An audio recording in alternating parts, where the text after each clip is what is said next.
Project management is an art form. There's just no question about it. It is an art form. This is my new pursuit. How can I help take these skills and perhaps pass them on to the next generation of people doing what I do for a living?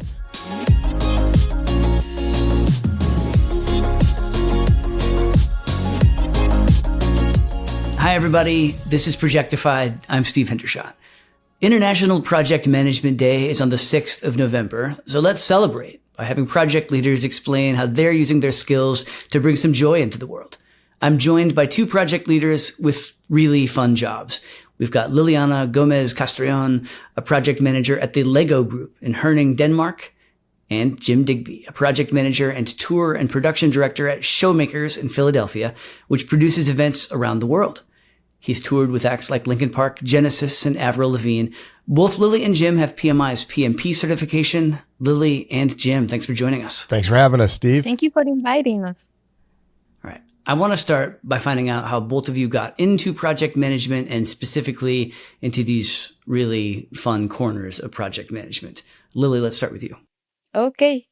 Well, I realized I've been project manager almost all my life. It started with my family, because my family has great ideas. They always want to do a lot of things, vacation, concerts, baby showers, birthdays, but they never had a plan. So I was always like making the plan, making the vision board, making sure the purpose and the theme, the resources, scheduling, everything. And then in university, I studied industrial engineering. And when we had to make some tech projects, I was the one like organizing the project, getting the procurement, making timeline, making sure everybody was doing all right, team building. So I realized I always done it. But professionally, I started in logistics and I was more supply chain managing. But then I looked at projects and then it started interesting me. Okay, so 9-year-old Lily was making a risk register for vacations. The first time I let my parents plan the vacation, they didn't book any hotels. We will go middle of the night looking at 3 hotels. They were fully booked. I was traumatized by that at 11-year-old. So after that, I took over the planning. And then what about Lego? So somehow this career in logistics and then projects landed you at a really fun company. It was really lucky. Immediately when I moved to Denmark, I applied to Lego. And Lego was really starting to grow up a lot. So they were hiring a lot. And I started in engineering. So I was in assisting projects, mainly building factories, and especially traveling a lot from Denmark to Mexico to build a factory. And then Jim, why project management? How project management? And then you're making a career in rock and roll. It's interesting. It must be a common denominator for us because like Lily, I told my mom I wanted to be an architect when I was 6 or 7 years old, and I wanted to have 12 carpenters and 5 plumbers and listed the teams that would be working around me as we built things. And somehow here I am. So I've always worked in the entertainment business one way or another. It was 5th grade, 10 years old, when I had a teacher see me for the first time and offer me the opportunity to be the master of ceremonies for the May Day parade and the technician, which equated to rolling out some speakers, I think, at that time. And I was fortunate to grow up in an era when, the arts were widely funded in school. And so that gave me a space to go learn the craft at that age and work on the stage at that age. And I happened to be very technically inclined. This technical aptitude led to some theater and arts work in the nightclub business, which led to a technical director role, a little bit of film school. And then I landed the first tour as a technical director, which led to Genesis and working for other musical artists, and slowly journeyed up the food chain to stage manager and then production manager, which is the equivalent to project manager, and then found PMI and PMP late in my career, but embraced it wholeheartedly because it was, oh, geez, I'm already doing all these things, but now I know that there's a process for them. Let me figure out what that looks like. That's how I landed here. That's an interesting point of comparison. So you found your field first. What did you encounter that made you sense or intuit that the project management training or just the that toolkit would be useful in the work you were doing. I was helping to produce the first ever live international concerts in Saudi Arabia. And the second year of that, 2019, there was a gentleman at the table in all of our meetings who was taking copious notes. And out of curiosity, one day I asked him what he was doing, and he told me that he was the project manager for PricewaterhouseCoopers on these government-led projects. And I'm like, well, what is that? He gave me the understanding of what PMI and PMP was. I told him what I was doing, and he said, you're absolutely a project manager. If I were to try to take my skill set and describe it to someone else prior to PMP, I'd say things about my music touring and those experiences, and they might not translate at a corporate headquarters. But take all of those skills and turn that into PMP, and now suddenly it translates in a tremendous number of places. Lily, kind of an opposite path. You were already a project manager. What makes Lego a unique environment in which to be a project leader? And how did your skills translate? In what ways were you challenged? Lego is all about developing people and so on. So after a few months, they offered me, you want to get certified? So I got certified. And it was an eye-opening to get certified and learn a framework and also a logic. And yeah, it definitely made my life not easier because work is always challenging, but yeah, it made me solve some problems easier. In what ways do you think project management skills, whether acquired through that PMI process or just generally through your career, skills are most important to enabling you to be effective in your role? I would say it's strategic leadership, also stakeholder management and communication management. Strategic because we always need to look at the big picture and make a plan long term, not compromise the long term for the short term, right? And then stakeholders was a game changer for me because before having a framework, I would sometimes, I don't know, forget to involve some people or forget to make a clear overview. After the training, I started to be very logic and also very visual. I always make visual stakeholder overview and yeah, make sure I didn't forget anyone. And then the communication plans to know how we are going to communicate and for what reason, and if it's only inform or if it's also consult, decision makers, etc. Jim, how about you? What's the project management skill that's, or a couple of skills that are most useful to you? It's a very loose industry that has very few requisites for anyone in the positions of authority. And therefore you see all manner of organizations and organisms operating the different artists on the road or operating the different events.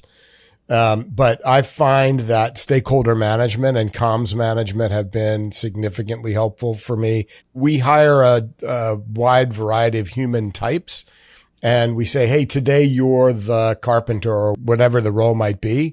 It's 16-hour work days in a lot of cases.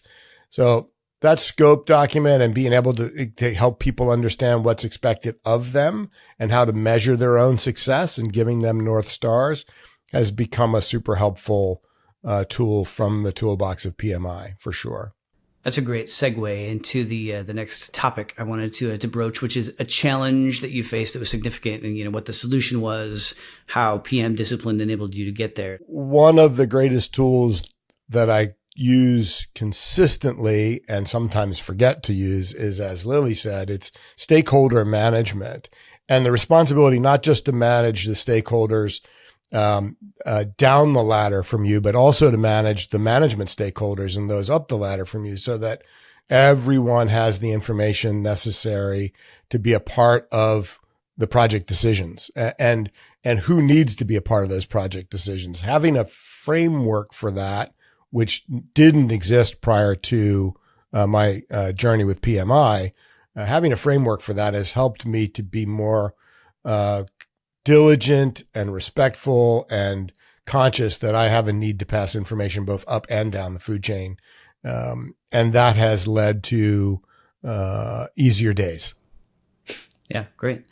Lily, how about for you? Resource management, which I don't like the title, I like to call it leadership, has been the biggest challenge. Because when I was junior and just got the certification, I thought a lot about planning resources, hours, and aligning the resource availability and so on.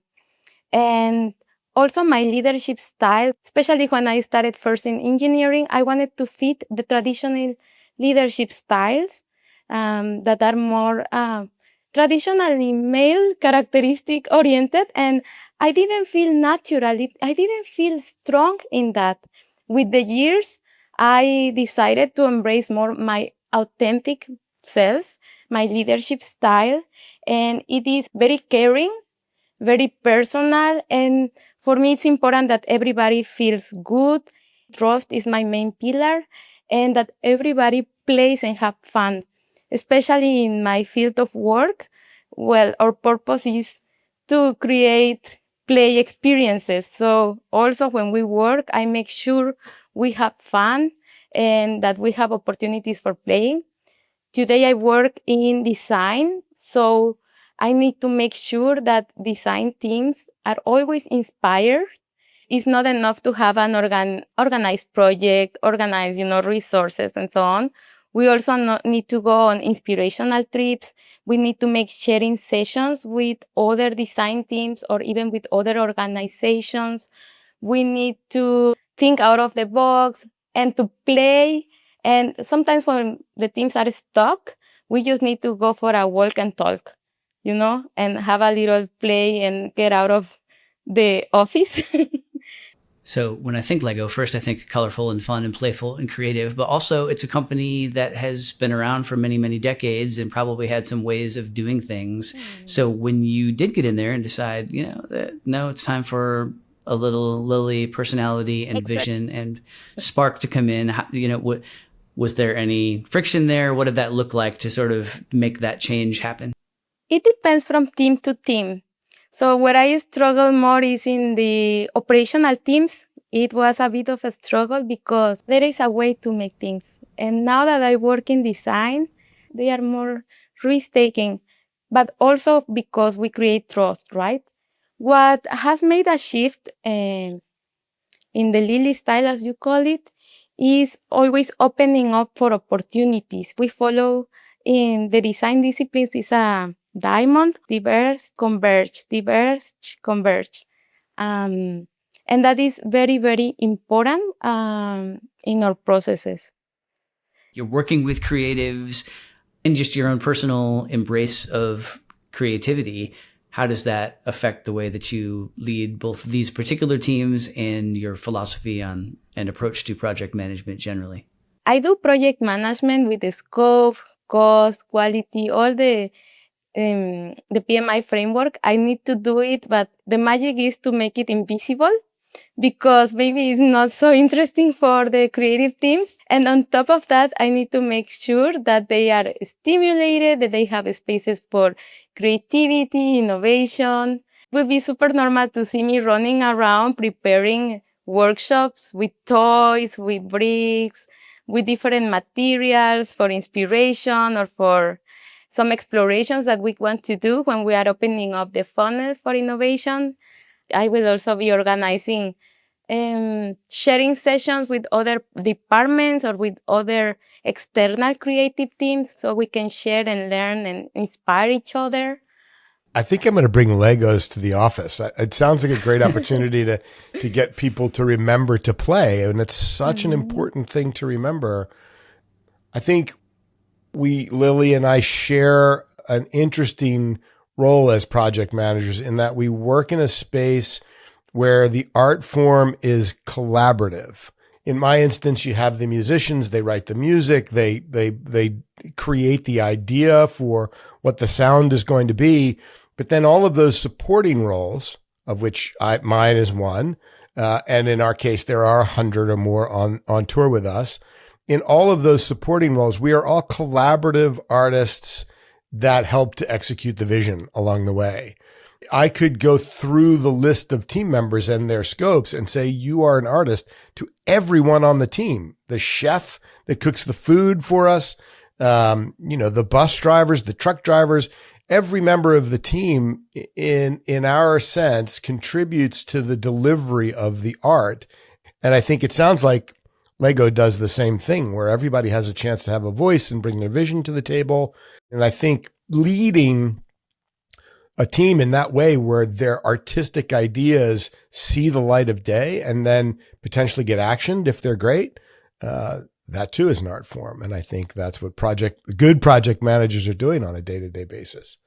What's the coolest project that each of you have been a part of and helped to execute?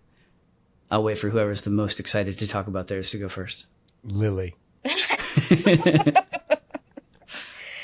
I've launched a lot of cool products, of course, and experiences, and many things that always make me so proud.